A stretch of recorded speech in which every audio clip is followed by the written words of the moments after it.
I'm still here.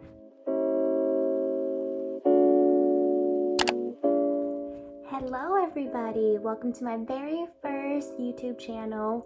My name is Tiffany, and as you can tell by the video, we are going to talk about Japan today. A little disclaimer that this is my experience only, and I can only speak for what I did there. And take everything with a grain of salt, and if you have any other questions, feel free to comment down below. So I recently moved back to the States from Japan, and I wanted to do a channel a long time ago, but I never got around to it just because the minute I moved there, I just felt like I had to submerge myself in the culture and spend all of my free time going out and doing things, to the point where, I was like, I don't want to spend time at home editing, picking up contents and having videos every week or whatever. So I figured take a lot of pictures, and then when I come back, I'll talk about it. So let's get started. So today we're going to be talking about teaching English in Japan. A little bit background about myself. I graduated from college in December 2017 with a liberal studies major, which in California translates to a elementary school teaching prepping program. Wasn't sure if teaching in California was something that I wanted to go into for 5-10 years, maybe even 20 years. So I was like, hey, why don't I take this opportunity to travel but also teach abroad? I decided to do some research, and that goes to point number 1. Research. So it's really important that you know what you're getting into. I had 3 places in mind, including Japan, Korea, and Vietnam. And after looking at crime rate reports and how English is doing over there and what kind of things I want in the culture, I figured Japan was the safest route because I've never been out of the country before since I came to America. So I wanted to be able to, be comfortable and be safe by myself. So that's why I chose Japan. Next off is choosing which program. So there are a lot of programs here: conversation school, public school, private institution. There's a lot of companies that can help you with your work visa to come to Japan. So choose carefully. I think, some of them are really good if you're into more government-based, more public schools, and you want to look for programs like JETS. And if you want more conversation school, you want to look into AEON, Interact, Nova, GABA. There are so many. Another disclaimer, I had a really good experience at AEON. I loved my coworkers, I loved supervisors. Everybody was really good to me. I loved the city that I was in, but I cannot speak the same for everybody because each experience is very different. So this is just mine. At the time when I was looking up all the different companies, AEON only required a bachelor, and I didn't need any certification, experience.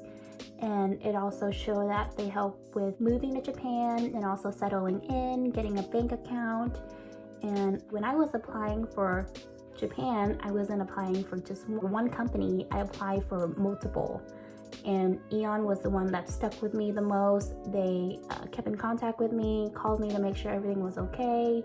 And so overall, they're very helpful to help you settle into the country. So that's why I picked them. The schools that I worked at or majority of the schools, I think, has a schedule from Tuesday to Saturday from noon to 9 p.m.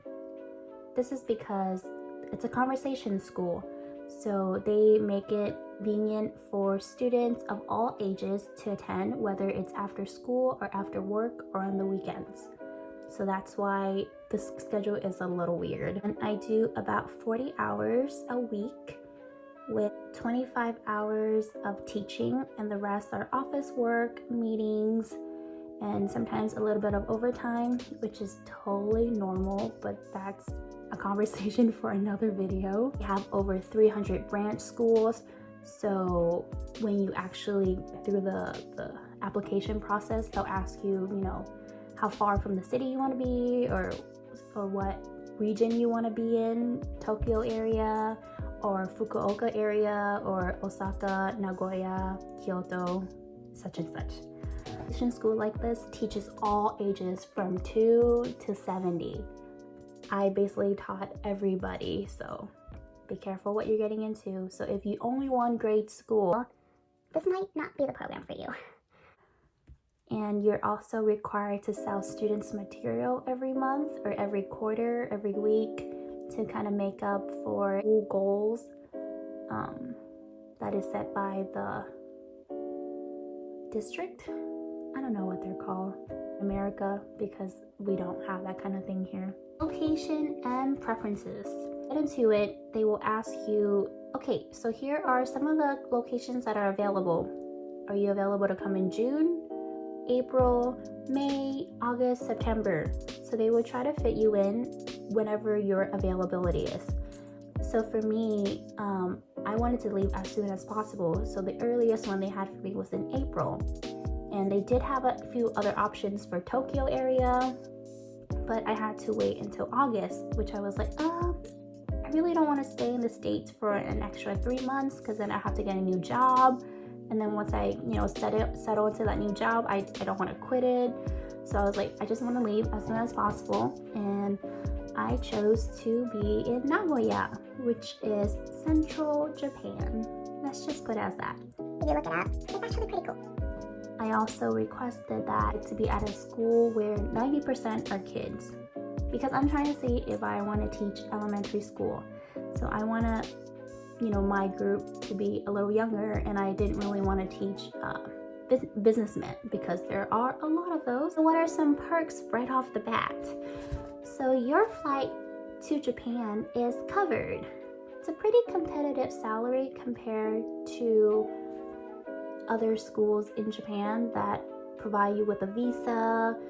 So the salary, I get paid about 2,700 yen a month, which translate to about $2,400. But the thing is, there's a lot of taxes that you have to pay, and insurance and housing, which is subsidized. So I get about $1,600 a month. So it's not a lot.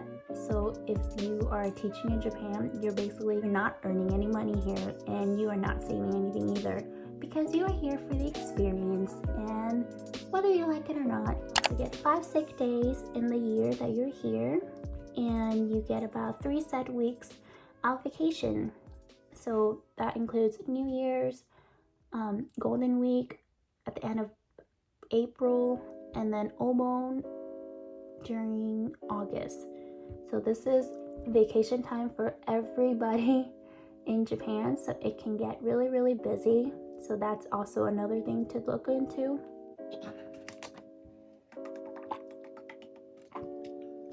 So here are some of the most important qualities you must have.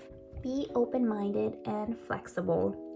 Work environment here is super different from those in America. Overtime is expected, and it's normal here. Adapting to different custom and personalities and lifestyle, that's something you have to get used to. The apartment that I had was a lot smaller than what you would get in America, but I think it was a good size for me. I really liked it. Another quality is being able to separate work life from personal life. Make sure you know your weekend activities or your after work activities. Find a hobby that you like, self-care, take a walk once in a while. I personally really like that my school was near my apartment, so I went home for lunch every single day, because I felt like that was my alone time, and that was how I took care of myself and going outside. And lastly, have a lot of energy, because that is super important. I'm telling you, try your best not to get sick, because when you get sick, it's bad. And when you come to Japan, especially from America or anywhere that you can get prescribed medicine, cold medicine, or NyQuil or Dayquil, bring it with you, because it's not allowed in Japan. So when you get sick, make sure you take care of yourself, because when your energy is low, everything else is a pain in the butt. So I learned that a lot. I'm I'm naturally a very energetic person, so I didn't have a problem with that.